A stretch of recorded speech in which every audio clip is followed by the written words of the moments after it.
জাল, নৌকা ও ট্রলার নিয়ে সাগরের পানে ছুটছেন জেলেরা। আশা ধরা পড়বে ঝাঁকে ঝাঁকে ইলিশ। কক্সবাজার, পটুয়াখালী, ভোলাসহ দেশের সবগুলো উপকূলে নোঙর করা হয়েছে অধিকাংশ মাছ ধরার ট্রলার। জাল গুছিয়ে বরফ, খাবার, জ্বালানি ও প্রয়োজনীয় সরঞ্জাম ট্রলারে তুলে চলছে গভীর সমুদ্রের পথে যাবার প্রস্তুতি। কেউ আবার আগেই ট্রলার নিয়ে রওনা দিয়েছেন সাগরে।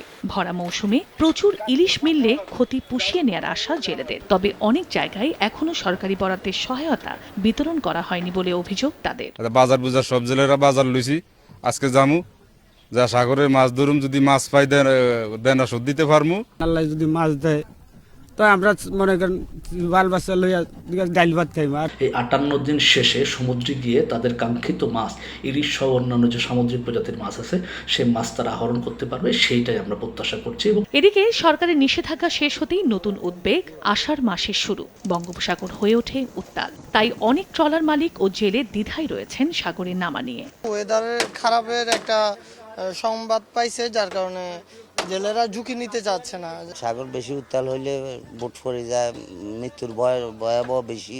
এবারই প্রথমবারের মতো ভারতের সঙ্গে সমন্বয় করে বাংলাদেশ সরকার 15 এপ্রিল থেকে 11 জুন পর্যন্ত সামুদ্রিক মাছ ধরায় নিষেধাজ্ঞা জারি করে। এর লক্ষ্য ছিল মৎস্য সম্পদের টেকসই ব্যবস্থাপনা ও মাছের প্রজনন নিশ্চিত করা।